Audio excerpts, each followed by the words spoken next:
दोनों कैसे पढ़ते हैं, एक टाइम फ्रेम आपके दिमाग में सेट हो जाएगा कि कैसे पढ़ना है। उससे पहले मैं आपको बता दूं कि एसएससी में क्यों हमें हिस्ट्री और पॉलिटी पढ़नी है, या अदर सब्जेक्ट जितने जीएस के हैं, कितना वेटेज है, क्या करना है, कितने क्वेश्चंस आते हैं, ये हमें क्यों पढ़ना है, क्या इसका मतलब इम्पोर्टेंस क्या है, क्या वेट क्या रहेगा। तो मैं आपको बताता हूँ पॉलिटी में जो है मेनली हिस्ट्री और पॉलिटी। हमारा 12 to 15, आपको एसएससी में पता होगा कि जीएस में 25 क्वेश्चंस आने हैं।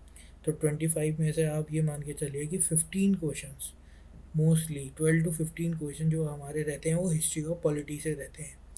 और हिस्ट्री और पॉलिटी अगर दोनों एक संग पढ़ा जाए तो हमारा फ्रीडम स्ट्रगल से लेके नेशनल मूवमेंट्स और ये सब एक संग कवर हो जाता है पॉलिटी और हिस्ट्री के संग। मैं आज आपको हिस्टोरिकल बैकग्राउंड्स बताने वाला हूँ पॉलिटी के। तो हम स्टार्ट करेंगे हिस्टोरिकल बैकग्राउंड।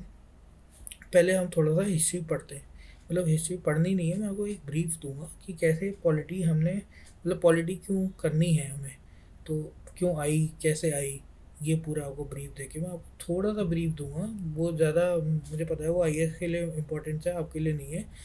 तो आपके हिसाब से बताऊंगा, थोड़ा आपको टाइम फ्रेम हो जाएगा तो आपको पढ़ना ईजी हो जाएगा, बस कि आपको याद हो जाएंगी चीज़ें।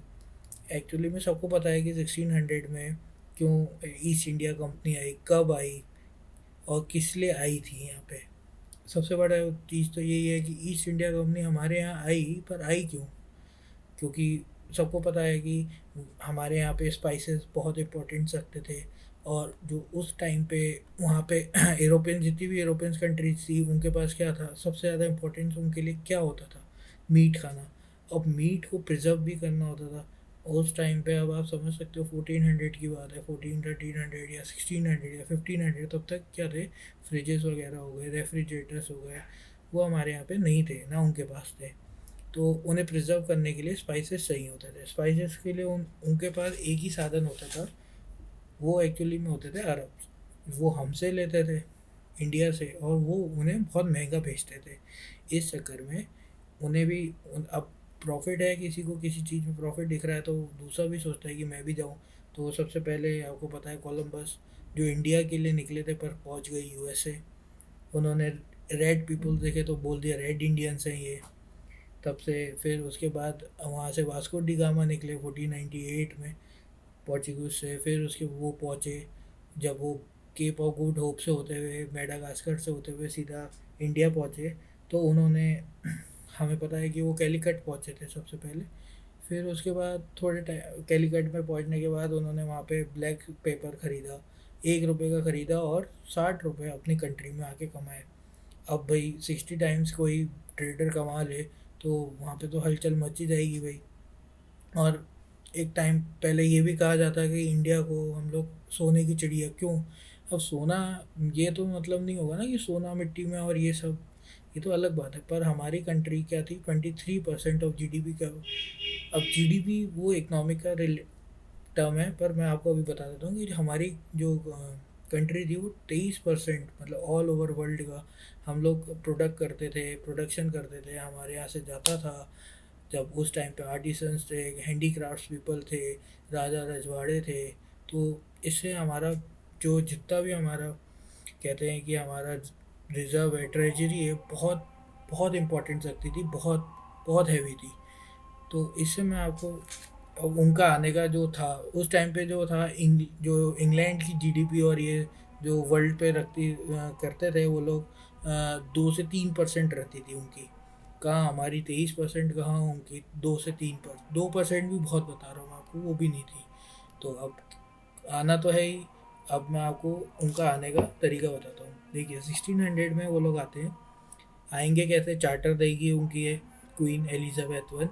उन्होंने चार्टर दिया और कंपनी यहाँ पे काम करने आती है। कहाँ पे, इंडिया में। अब इंडिया में काम करने आएगी तो ट्रेडर ही होगी। 1600 से लेके 1707 तक एज अ ट्रेडर थी वो। पर आपको मैं एक पर्सपेक्टिव देता हूँ, जैसे आप समझ लो कि एक इंडिया का मैप है और पूरा इंडिया आप अपने माइंड पे एक सेट कर लो। उसमें साउथ छोड़ दो, बाकी पूरा इंडिया जो भी था पूरा मुगल के हाथों में था। अब मुगल उस टाइम पे बहुत ही बहुत अच्छे नेता, मतलब किंग माने जाते थे। सबसे बड़े किंग थे वो, उनको पूरा एम्परर चल रहा था। पर जैसे ही 1707 में औरंगज़ेब की डेथ होती है, उसके बाद तो इनकी चांदी हो जाती है ईस्ट इंडिया कंपनी की, क्योंकि कोई भी कंपनी है तो क्या चाहेगी, दो चीज़ें चाहती है अपनी लाइफ में, कि भाई मेरे पास मैं जो ट्रेड कर रही हूँ उसमें क्या है कि किसी भी गवर्नमेंट का, किसी भी सरकार का कोई हस्तक्षेप ना हो।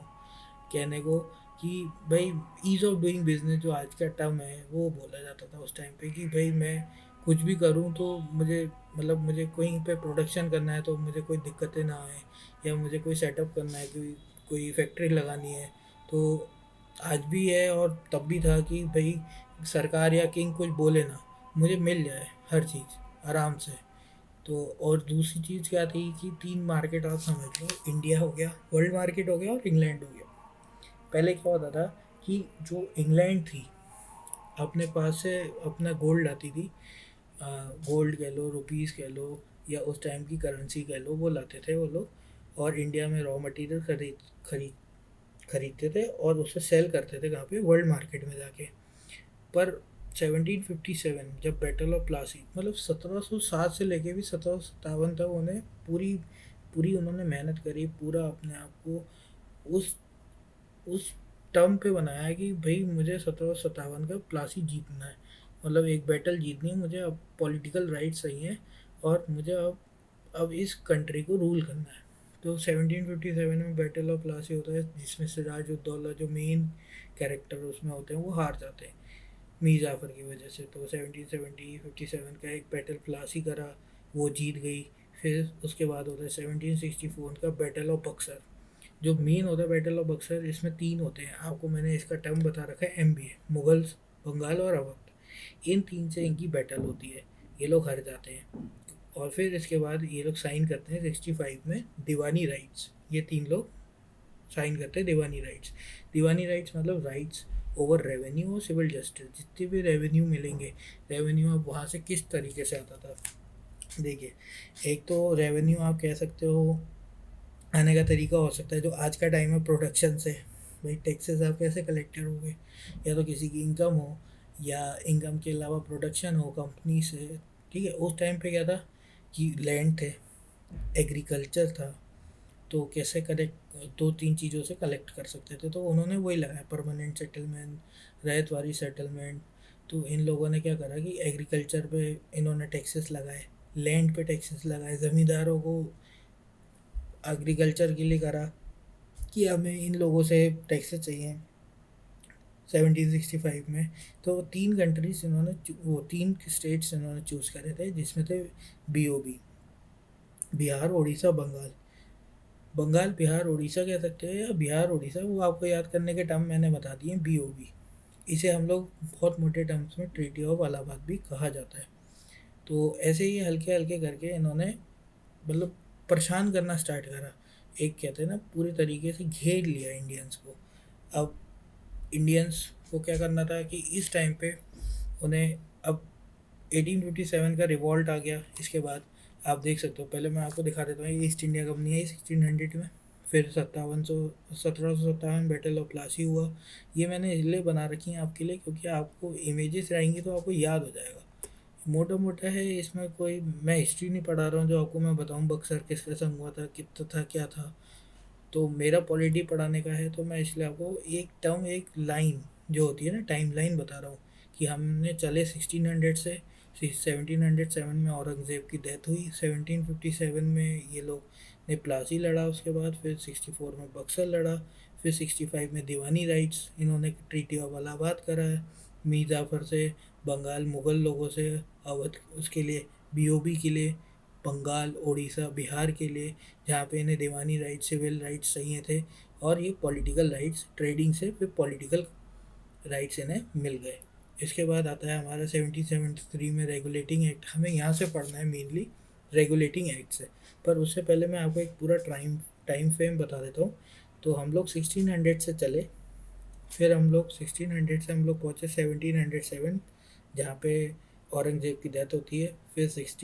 फिर हम लोग 57 पे पहुँचे, जहाँ पे बैटल ऑफ प्लासी होता है, 64 बक्सर होता है, और 65 ट्रीटी ऑफ इलाहाबाद। फिर 1857 में होता है हमारा रिवॉल्ट। क्यों रिवॉल्ट होता है ये भी मैं थोड़ा आपको ब्रीफ कर देता हूँ। रिवॉल्ट होने के कुछ कंडीशंस ये थे कि इन लोगों ने इंडियंस को बहुत परेशान करा था, हर सेक्टर मतलब टोटली एक भी ऐसा कोई सेक्शन नहीं था जिसे या क्लास थी इन्हें छोड़ा।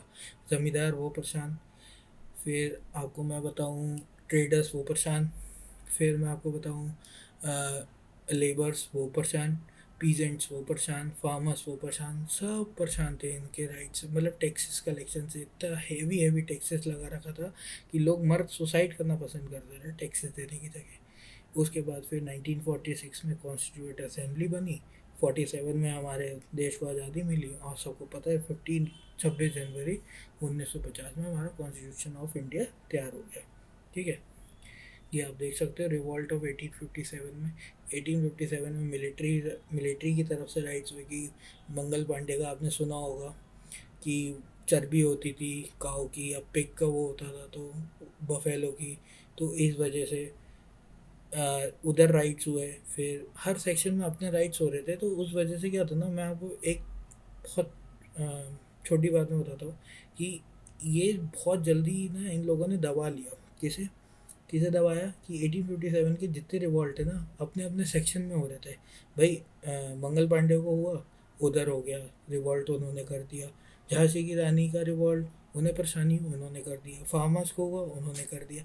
ये सब एक संग नहीं मिले थे, कोई इंडिया के लिए रिवॉल्ट नहीं हो रहा था, ये अपने अपने लिए रिवॉल्ट करे पड़े थे, अपने लिए आंदोलन चला रहे थे। अपने अपने से परेशान है तो हमें आगे बढ़ना है, हमें आंदोलन करना है, इसलिए ब्रिटिशर्स को दबाने के लिए बहुत उन्हें ईजी हुई। पर इससे एक फ़ायदा ये हुआ कि जो जड़ें थी ना कंपनी की, ब्रिटिश गवर्नमेंट की, वो हिल गई पूरे ऊपर से नीचे तक। तो तब से 1857 में एक एक्ट आया जिसमें गवर्नमेंट ने पूरा रोल अपने हाथों में ले लिया था। वो मैं आपको बाद में आगे पढ़ाऊँगा, बस एक ब्रीफ दे रहा हूँ। उसके बाद से आपने सुना होगा 1885 में क्या होता है कि हमारी इंडियन नेशनल कांग्रेस, कांग्रेस सबने सुनी होगी, इंडियन नेशनल कांग्रेस आ जाती है। वो जो था ना वहाँ से स्टार्ट होता है हमारा इंडिया नेशनलिज्म की, आगे बढ़ते हैं। तो पहला मैं आपको बताता हूँ, कॉन्स्टिट्यूंट असेंबली सबने देखी है 1946 की। अम, ये हमारा कॉन्स्टिट्यूशन ऑफ इंडिया 1950 में हमारा तैयार हो गया था पूरा। हाँ, तो हम लोग आज पहले पहले जो हम लोग बात करने जाएंगे आज, वो हम लोग करेंगे रेगुलेटिंग एक्ट 1773 से। देखिए, सब कुछ पढ़ना आईएएस के लिए इम्पोर्टेंट है, आपके लिए कोई इम्पोर्टेंट नहीं है। आपके लिए जो जो इम्पोर्टेंट है वो मैं आपको यहीं ब्रीफ कर दूंगा। जितनी मैंने स्लाइड्स बनाई है इसे ओवर थ्रू आप एक बार कर लोगे तो काफ़ी है आपके लिए। ठीक है, यहीं पर मैं आपको एक चीज़ और करा दूंगा, जितने भी गवर्नर्स हैं, वाइसरॉयस हैं, वाइसरॉय और गवर्नर में क्या डिफरेंस है, ये सब मैं आपको इसी में करा दूंगा। ये टेंशन लेने की बात नहीं है कि हिस्ट्री नहीं करी तो गवर्नर्स, तो सारे गवर्नर्स मैं यहीं रेडी करा दूंगा आपके। क्योंकि जितने एक्ट्स आएंगे उनके संग उनके आसपास जो गवर्नर्स होंगे कब कब फ्रेम में थे वो मैं आपको बता दूंगा।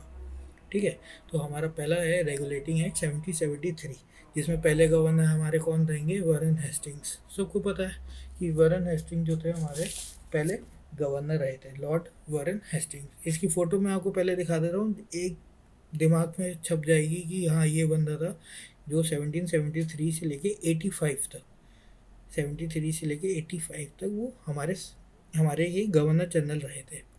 ये हैं लॉर्ड वेरन हेस्टिंग, 73 से लेकर 85 तक। इसे याद कराने का तरीका, जितने भी एक्ट्स हैं, रेगुलेटिंग एक्ट, चार्टर एक्ट, 58 का एक्ट, 99, 1919, ये सारे एक्ट मैं आपको आज नहीं कल, कल नहीं परसों में सारे एक्ट मैं आपको याद करा दूंगा। फाइनली जब तक आप फाइनल पे पहुंचोगे, फाइनल एक्ट पे पहुंचोगे, आपको सारे एक्ट आते होंगे, इसकी टेंशन मत लेना बिल्कुल। एक थोड़ी सी हम लोग प्लस माइनस करके सब एक्ट याद कर लेंगे। ठीक है, तो हमारा क्या होता है, पहला एक्ट होता है फर्स्ट रेगुलेटिंग एक्ट 1773। इसमें क्या होता है ना कि ब्रिटिश गवर्नमेंट क्या करती है ना, कंट्रोल करती है और रेगुलेट करती है जितने भी अफेयर्स ऑफ द कंट्री। मतलब आपने समझा होगा कि 65 में ट्रीटी ऑफ इलाहाबाद हुआ, अब वहाँ से जोड़िए 65 से ट्रीटी ऑफ इलाहाबाद हुआ। उसमें क्या करा इन लोगों ने कि दीवानी राइट्स हम लोग कहते हैं, जितने भी रेवेन्यू राइट्स है अपनी तरफ ले लिए, भाई टैक्सेस लगाने स्टार्ट कर दिए। तो मजबूरन ब्रिटिश गवर्नमेंट को क्या हुआ कि 73 में एक एक्ट लेकर आना पड़ा कंट्रोल और रेगुलेट करने के लिए कि जो भी कंपनी के अफेयर्स थे। देखो, मैं आपको एक छोटा सा ब्रीफ बता रहा हूँ कि क्या होता है ना कि एक कंपनी पहले ब्रिटिश से पैसा लेकर आती थी। ठीक है, यहाँ पे इंडिया में पैसा आ रहा है ब्रिटिशर्स के, और यहाँ से सामान खरीद रहे हैं और पूरे वर्ल्ड में वो लोग सामान बेच रहे हैं। पर क्या हो गया 65 के बाद से उल्टा यहाँ से पैसा जाने लगा। सामान भी यहीं से हमारे ही पैसों से खरीदते थे, हमारा ही पैसा उल्टा भेजने लगे कहाँ पे, ब्रिटिश में। समझ लो आप जो भी गिफ्ट्स हैं, ये जितने भी राजा रजवाड़े दे रहे हैं, जितना भी टैक्सेस से पैसा कलेक्ट हो रहा है उससे सामान भी खरीद रहे हैं, उल्टा पैसा भी भेज रहे हैं। अब भाई सीधी सी बात है कि अगर मेरे घर क्या किसी के भी घर में अगर एक बंदा कमा रहा है किसी चीज़ से, तो दूसरे को भी लगेगा कि भाई मैं भी कमाऊँ या मैं रेगुलेट करवाऊँ, भाई हमें भी बढ़ना है, आगे इंडस्ट्री लगानी है। तो इस चक्कर में वहाँ के जितने भी उद्योग थे, जिसे हम लोग इंडस्ट्रीज कहते हैं, वो सब के सब ब्रिटिश गवर्नमेंट को बोलने लगे। तो वहाँ से उन्होंने कंट्रोल और रेगुलेट करने का सोचा था, फिर ऑफ द कंपनी ने, तब ये पहला रेगुलेटिंग एक्ट 1773 का आया था। दूसरा क्या करा था इन्होंने कि देखा था कि भाई पॉलिटिकल और एडमिनिस्ट्रेटिव फंक्शंस क्या हैं इनके, क्या कर रहे हैं, क्यों कर रहे हैं ऐसा, कितने टैक्सेस क्यों लगा रहे हैं, उसे भी रेगुलेट करना था। इन्होंने पहला एक गवर्नर जनरल अपना भेजा था, वॉरेन हेस्टिंग 1773 में। देखिए आपको मेनली जो याद रखना है ना रेगुलेटिंग एक्ट से, वॉरेन हेस्टिंग 1773 और 85। दूसरा कि गवर्नमेंट ने पहला स्टेप कब लिया था कंट्रोल और रेगुलेट करने के लिए, ठीक है। 4 मेंबर्स की कौंसिल इसी टाइम पे बनी थी पहली बार। फिर उसके बाद क्या होता है, गवर्नर्स ऑफ बंगाल और मद्रास के, वो क्या होते हैं ना, इसके सबॉर्डिनेट होते हैं। इससे पहले क्या था जितने भी सबके अपने अपने इंडिपेंडेंट गवर्नर्स थे, पर प्रेसिडेंसी थी सारी तो सबके अपने अपने इंडिपेंडेंट गवर्नर्स होते थे। पर जब गवर्नर जनरल बना तो इनके सबॉर्डिनेट में 2 बंगाल और मद्रास के गवर्नर कर दिए, मतलब हेड होगा हमारा बंगाल का, ये दोनों जो होंगे सबॉर्डिनेट होंगे। देखो फिर उसके बाद एस्टेब्लिशमेंट ऑफ सुप्रीम कोर्ट 1774, ये हमारा वाला जो सुप्रीम कोर्ट है उससे कुछ लेना देना नहीं, इनका अपना था, जिसमें एक इन्होंने चीफ जस्टिस रखा था और 3 जजेस रखे थे। फिर क्या करा इन्होंने, सर्वेंट्स जितने भी कंपनी के सर्वेंट जो प्राइवेट रेड में या ब्राइब्स वगैरह लेते थे राजा रजवाड़ों से, उसे क्या करा, प्रोहिबिट करा, रोका, रोकने की कोशिश करी। कंट्रोल ब्रिटिश गवर्नमेंट का over the company, court of directors को रखा उन्होंने। कोर्ट ऑफ डायरेक्टर्स इसीलिए रखे थे कि भाई कंपनी के ऊपर जो भी हमारा कंट्रोल रहे, ब्रिटिश गवर्नमेंट का कंट्रोल रहे। फिर क्या है, रिपोर्ट जितनी भी रेवेन्यू, सिविल, मिलिट्री अफेयर्स, ये सारी रिपोर्ट्स कौन, ब्रिटिश गवर्नमेंट को मिलती थी, किसके, कोर्ट ऑफ डायरेक्टर्स के थ्रू। तो हमें मोटा मोटा इस एक्ट में जो 3-4 चीज़ें याद रखनी हो, एक तो ये कि पहला स्टेप गवर्नमेंट ने कब लिया था कंट्रोल और रेगुलेट करने के लिए, वो 1773 के एक्ट में, रेगुलेटिंग एक्ट। दूसरा हमें जो याद रखना है वो रखना है कि हमारा गवर्नर जनरल जो पहली बार बना था वो था वॉरेन हेस्टिंग। अब वॉरेन हेस्टिंग आपने याद करा अगर, तो उसका पीरियड पूरा याद कर लीजिए 1773 टू 85 तक, ठीक है। फिर 4 मेंबर की काउंसिल, ये नहीं भी याद करेंगे तो भी नहीं पूछेगा। गवर्नर ऑफ बंगाल, ये भी नहीं पूछेगा ज़्यादातर। इस्टेब्लिशमेंट ऑफ सुप्रीम कोर्ट पूछ सकता है बस एक बार, 1774 में हुआ था, और बस इतना ही पूछेगा, इससे ज़्यादा नहीं पूछेगा। बाकी कंट्रोल में आपको रेवेन्यू, सिविल और मिलिट्री, ये एक बार नज़र डालोगे तो भी याद हो जाएंगे। इसके बाद हम लोग बढ़ते हैं आगे, ये आपने देख ही लिया 1773 टू 85, 3-4 बार से तो मैं ही रिपीट कर चुका हूँ, आपको टाइम फ्रेम इनका याद भी हो गया होगा। Lord Warren Hasting. दूसरा हम बढ़ते हैं अमेंड। देखो कुछ गलतियाँ थी 1773, ज़्यादा रेगुलेट कर लिया, ज़्यादा कंट्रोल कर लिया सरकार ने, ठीक है। तो उसे अमेंड करने के लिए एक अमेंडिंग एक्ट आता है 1781 का। ये ज़्यादातर कोई नहीं पढ़ाएगा, मैं आपको 2-4 पॉइंट ब्रीफ कर रहा हूँ, वही याद कर लीजिएगा। पहले ही बात तो जब बोला जाए भाई कि एक्ट ऑफ सेटलमेंट, ठीक है, एक्ट ऑफ सेटलमेंट कौन से एक्ट को बोला जाता है वो याद कर लीजिए, अमेंडिंग एक्ट को। फिर जितने भी डिफेक्ट्स हुए थे रेगुलेटिंग एक्ट को, वो 73 के, वो 81 में उसे अमेंड करे गए। ये 3 चीज़ें मैंने आपको बता दी, बस इसमें से एक चीज़ याद करनी है कि एक्ट ऑफ सेटलमेंट कौन सा था, 81, ठीक है। उसके बाद आता है एग्जाम, गवर्नर जनरल और council and servants from the jurisdiction of supreme court. मतलब हमें क्या था ना कि जितने गवर्नर जनरल काउंसिल थे या सर्वेंट्स भी थे ना, उन जितना भी मतलब सुप्रीम कोर्ट ने पूरा जुरिडिक्शन डाल दिया था इन पे। आज के टाइम पे जैसे सुप्रीम कोर्ट सबको देखती है, ऐसे उस टाइम पे पूरा जुरिडिक्शन कर दिया था उनसे, उन सबको हटा, 3 जनों को हटाया, गवर्नर जनरल, काउंसिल, सर्वेंट जो थे जिन पे डाला, वहाँ पे गवर्नर जनरल, काउंसिल और सर्वेंट यहाँ पे हटा दिया, ठीक है। रेवेन्यू मैटर्स से हटा दिया, और सुप्रीम कोर्ट को बस इनहेबिटेंट जो भी छोटी मोटी चीज़ें हो रही थी बस कलकत्ता में, वो सुप्रीम कोर्ट के हाथ में दे दी। जितने भी मैटर्स थे, मेन मैटर प्रोविंशियल कोर्ट्स के, वो किसके पास चले गए, गवर्नर जनरल के पास। काउंसिल जो सुप्रीम कोर्ट के पास बिल्कुल नहीं गए, जितने भी हमारे को वो लेने थे, इन्हें रेगुलेशंस फ्रेम करने थे, जितने भी आपको पॉलिटिकल राइट्स के लिए या पॉलिटिकल कमिटीज़ के लिए, वो काउंसिल्स के लिए, वो सारे गवर्नर जनरल एंड काउंसिल। तो हमें इसमें दो चीज़ें याद करनी है, एक तो एक्ट ऑफ सेटलमेंट किसे कहा जाता है, 1781 के एक्ट को अमेंडिंग, और दूसरा कि जितने भी सुप्रीम कोर्ट के जितने भी सारे एग्जामेशन सुप्रीम कोर्ट के इसी में लगे थे। और तीसरी एक चीज़ और याद कर लीजिए कि गवर्नर जनरल के पास सारे फ्रेम रेगुलेशंस की काउंसिल आ गई थी। ये बस तीन चीज़ें याद कर लीजिए, जितने भी governor general and council heavy, जो जितने सुप्रीम कोर्ट पे वहाँ पे जितने चार्जेस थे, यहाँ पे सारे ख़त्म कर दिए गए थे। ऐसा याद कर लीजिए बस। और इसमें से क्वेश्चन अगर आपका आएगा तो एक यही आएगा कि एक्ट ऑफ सेटलमेंट किसे कहा जाता है, वो हमें याद रखना है 1781 को। एक ब्रीफ मैंने आपको बता दिया, एक बार इसे गो थ्रू करोगे आप तो आपको ये समझ में आ जाएगा। इसके बाद हमारा मेन है ये कि पिट्स इंडिया एक्ट ऑफ 1784। ठीक है, अब 1784 में विलियम पिट्स हमारे वहाँ के थे, इंग्लैंड के। तो उन वो लोग वो ये एक्ट लाते हैं। उसमें इसमें देखो, इसमें दो चार चीज़ें थोड़ी इंपॉर्टेंट है पिट्स इंडिया एक्ट में, कि भाई इन्होंने क्या करा था पिट्स इंडिया एक्ट में, कि जो कमर्शियल और पॉलिटिकल फंक्शंस थे कंपनी के पहले पहले पहले कमर्शियल ही आई थी ट्रेड करने। ठीक है, 1765 की ट्रीटी के बाद क्या हुआ था, ट्रीटी ऑफ इलाहाबाद, इलाहाबाद की ट्रीटी हुई, तो पॉलिटिकल फंक्शंस भी हो गए भाई, टैक्सेस लेने लगी, रेवेन्यू जनरेट करने लगी, सिविल मिलिट्री राइट्स मिल गए। ठीक है, अब क्या था कि 84 तक आते आते क्या हुआ, विलियम पिट्स के एक्ट में इन्होंने ना कमर्शियल और पॉलिटिकल राइट्स को अलग अलग कर दिया। ठीक है, अब ये दो जने मैनेज करने लगे। एक तो कोर्ट ऑफ डायरेक्टर्स जो थे वो कमर्शियल अफेयर्स को मैनेज करने लगे, और जो न्यू बॉडी बनाई इन्होंने बोर्ड ऑफ कंट्रोल की, वो पॉलिटिकल अफेयर्स को मैनेज करने लगी। ठीक है, इसी को हम लोग कहते हैं डबल गवर्नमेंट, डुअल गवर्नमेंट। इसमें मेनली जो हमारा पॉलिटिकल अफेयर्स वही सिविल मिलिट्री और रेवेन्यू यही थे। अब इसमें हमें मेन जो चीज़ याद करनी है अभी इतने में से, कि हमारे जैसे पूछ ले कि डिफरेंस दो दो चीज़ों में, कमर्शियल और पॉलिटिकल में कौन से एक्ट ने डिफरेंस करा था, वो हमें याद होना चाहिए 84 पिट्स इंडिया एक्ट ने। ठीक है, ये कोर्ट ऑफ डायरेक्टर और बोर्ड ऑफ कंट्रोल नहीं पूछेगा आपसे, बस इतना याद रख लेना। ये मैंने इसलिए आपके लिए बता दिया है कि बाई चांस कोई हार्ड क्वेश्चन बन जाए तो आपको पता हो, एक एक नज़र पड़ जाती है तो हमें टिक लगाने में इजी हो जाएगा। ठीक है, बस ये पूछ सकता है सिस्टम ऑफ डबल गवर्नमेंट किस में थी, वो हमारे पिट्स इंडिया एक्ट में आई थी पहली बार। और कंपनीज की जो टेरिटरीज थी, ब्रिटिश ने जो अधिकार दिखाया था पहली बार, वो किस में दिखाया था, 1784 के एक्ट में। कंपनीज की जितनी भी टेरिटरीज पे ब्रिटिश गवर्नमेंट का अधिकार पहली बार 1784 के एक्ट में था। फिर जितना भी सुप्रीम कंट्रोल था अफेयर्स का, एडमिनिस्ट्रेशन का, वो गवर्नमेंट ने अपने हाथों में ले लिया था एक तरीके से। पूरा नहीं बोल सकते पर थोड़ा बहुत ले लिया गया था। ठीक है, इसके बाद जो हमारा रेगुलेटिंग एक्ट आता है वो 86 का आता है। देखिए 85 तक मैंने आपको एक गवर्नर याद कराया था, 73 हमारा रेगुलेटिंग एक्ट पहला सबको याद होता है, तब से हमारा एक गवर्नर बना था 85 तक, सॉरी उसका नाम था लॉर्ड वॉरेन हेस्टिंग। ठीक है, फिर एक्ट ऑफ 86 आता है। 86 के एक्ट में हमारा एक गवर्नर जनरल और बनते हैं, जिनका नाम है लॉर्ड कॉर्नवालिस।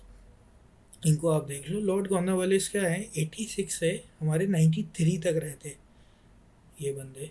ये हमारा लास्ट रेगुलेटिंग एक्ट है। रेगुलेटिंग एक्ट का लास्ट में हमारे लॉर्ड कॉर्नवालिस आ जाते हैं। पहले में आए थे वॉरेन हेस्टिंग 85 73 में 85 तक, और लास्ट वाला जब हमारा 86 का रेगुलेटिंग एक्ट आता है तो हमारा कौन आ जाते हैं, लॉर्ड कॉर्नवालिस। कब तक रहते हैं, 93 तक। इन्होंने भाई दो डिमांड करी थी अपने लिए। इन्होंने एक तो ये डिमांड करी थी, भाई जो भी डिसीजन काउंसिल के होंगे, कोई भी स्पेशल केस होता है तो मुझे पावर होनी चाहिए ओवरराइड करने की उन डिसीजंस को। ठीक है, दूसरा इनका था कि मैं कमांडर इन चीफ रहूँगा। ये दोनों डिमांडें मान ली गई थी इनके लिए। आज के लिए मैं आपको इतना ही बता रहा हूँ। हाँ, एक चीज़ मैं आपको एक रिवीजन और एक बार मैं आपको करा देता हूँ, जिससे आपको एक बार एक रेगुलेटिंग एक्ट का थोड़ा सा वो स्ट्रक्चर याद हो जाएगा। 73 सबको याद होता है, ज़्यादातर रेगुलेटिंग एक्ट हमारा 73 में आया था। ठीक है, उसको हमने अमेंड करा था 81 में। ठीक है, नहीं भी याद रखोगे 81 का कोई दिक्कत नहीं है, पर 73 से हमें 84 का याद रख लो, पिट्स इंडिया एक्ट।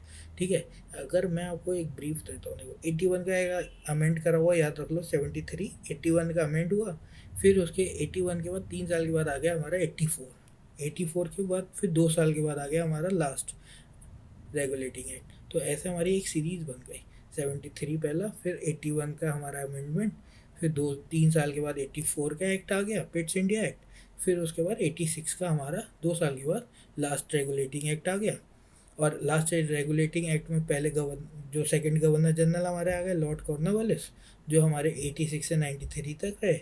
और पहले गवर्नर जनरल हमारे कौन थे, 73 पहला रेगुलेटिंग एक्ट तक आए थे, और जो लास्ट से पहले 85 तक वो हमारे गवर्नर जनरल रहे थे, Lord Warren Hasting. Thank you so much.